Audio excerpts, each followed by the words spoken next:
meu lado o deputado Márcio Monteiro. Deputado, pelo tanto de pessoa que vemos nessa mobilização, podemos ter uma noção do que isso significa para a economia do Mato Grosso do Sul. O senhor pode falar um pouco sobre isso? Sim, certamente a mobilização ela é extensa, ela mobilizou todo o setor, não só aqui do nosso estado, mas também dos estados vizinhos, do Paraná, São Paulo. Temos a adesão de todos os segmentos do agro, e isso é extremamente importante e mostra a seriedade e a gravidade da situação que nós vivemos hoje, face à inércia do governo federal na falta de atitude que o governo não teve, que poderia ter tomado em função de estar pacificando toda essa questão que se refere a esse conflito agrário entre indígenas e produtores rurais. Agora, o que a Assembleia está fazendo? Qual está sendo o trabalho da Assembleia para que seja resolvida rápido essa situação? Bom, essa é uma decisão que nós dependemos exclusivamente de uma atitude do governo federal.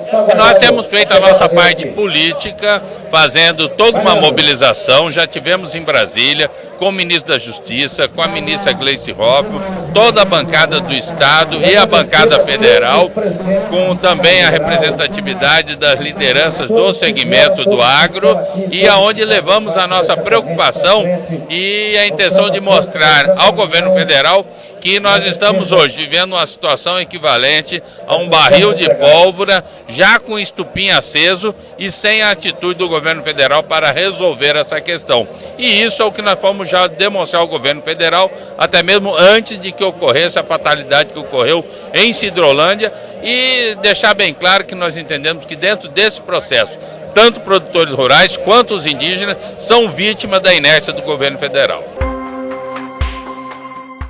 Qual é o impacto que essa insegurança jurídica traz para a economia do Mato Grosso do Sul?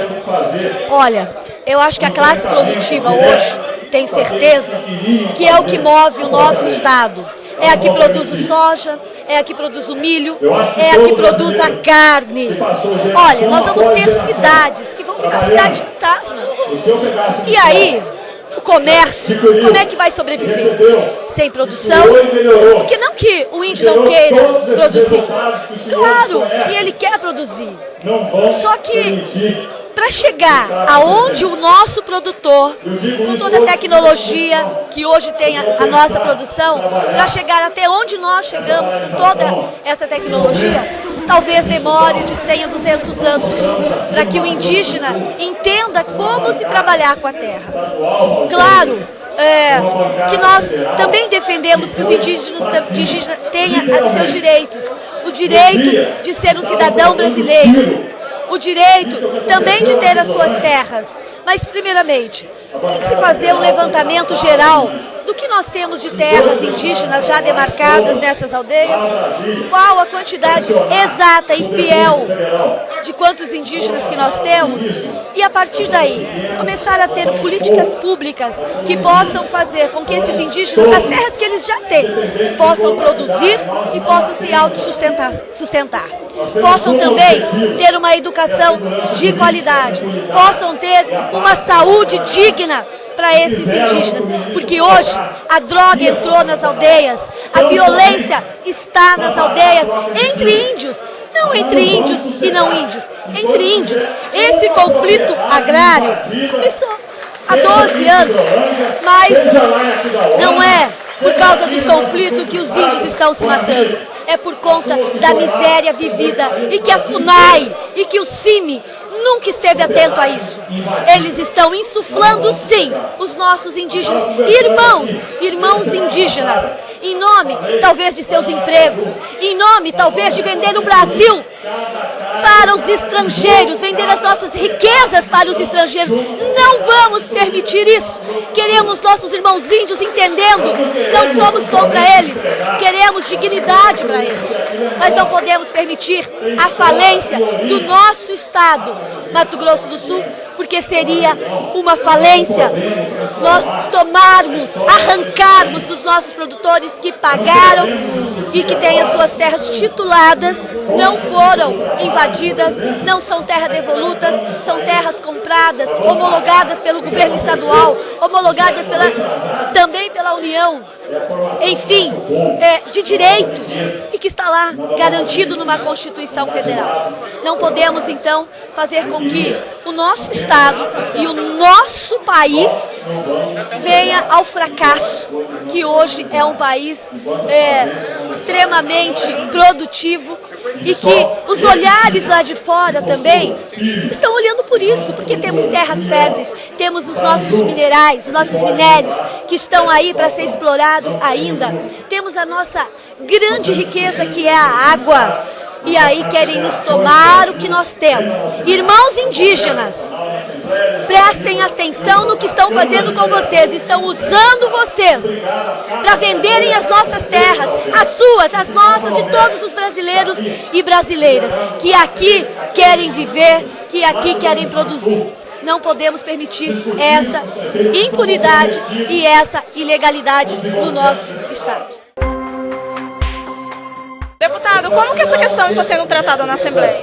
A Assembleia está mais unida do que nunca. 24 deputados aprovaram um fundo para que a gente possa comprar terra para fazer assentamento indígena. Levamos essa notícia ao governo federal, trancamos a pauta, não votamos nada enquanto não fôssemos recebidos pelo ministro da Justiça e pela ministra Gleice Hoffmann, da Casa Civil. Fomos lá, apresentamos nossa proposta e falamos, vai haver morte, e houve morte efetivamente. Mas a Força Nacional está no pedaço, a bancada federal todinha unida, 3 senadores e 8 deputados federais trabalhando para resolver o problema. Eu acho que a questão dessa união não pode acabar. Onde tiver um produtor rural que tem escritura pública, não poceiro não, nós estamos defendendo quem tem escritura pública e que está lá sendo invadido ou ameaçado de invasão por indígena, nós temos que estar junto e defendendo, porque o grande prejudicado no processo é o produtor rural e o indígena. O governo federal está folgado no ar-condicionado e não quer resolver o problema. O problema é muito fácil de resolver. Dinheiro do Orçamento Geral da União colocado no fundo do Estado para que a gente possa adquirir terras para a gente poder assentar os indígenas. E o senhor acredita que há essa demora? O senhor acredita que há ONGs ou há interesses por trás? Questão ideológica em primeiro lugar e segundo, não querer gastar dinheiro com o assunto. Tem que ter uma política pública definida para a questão indígena. Não tem política pública absolutamente nenhuma. A FUNAI não presta para nada. A saúde indígena está uma porcaria. E o governo federal não está fazendo nada, está levando de barriga. Todo mundo está vendo o jogo. Por isso, abaixou a popularidade da presidenta da República. Se ela não tomar providência, cada vez mais nós vamos mostrar a força da produção rural e que vamos fazer cumprir a ordem e a lei no nosso país. O senhor é favorável à CPI da FUNAI? Eu sou favorável à CPI da FUNAI, eu sou favorável a fechar a FUNAI e eu sou favorável a dar condições decentes de vida para o indígena. Parar com esse negócio de proteção. O índio não quer proteção, ele quer ser inserido na nossa sociedade. Nos Estados Unidos, onde a aldeia indígena pode colocar cassino, 30% da renda dos cassinos é revertida para os indígenas. Eles estão muito bem. E aqui não, aqui todo mundo é tudo quieto, não pode nem entrar em aldeia indígena. É outro país dentro do nosso país. Isso é um absurdo. Nós temos que fazer políticas de inclusão social com os indígenas. E essa política de inclusão social passa por a gente fazer exatamente uma política pública que todos participem, como foi feito agora pela Cátia Abreu, conseguindo, com a Gleice Hoffmann, incluir Embrapa, Ministério do Desenvolvimento Agrário, Ministério da Agricultura. Todo mundo tem que opinar. Estava só a FUNAI indo lá, invadindo as terras e incitando os índios pelo CIMI, pela Pastoral da Terra, para invadir as nossas terras. É uma vergonha. O governo federal tem que tomar uma providência urgente.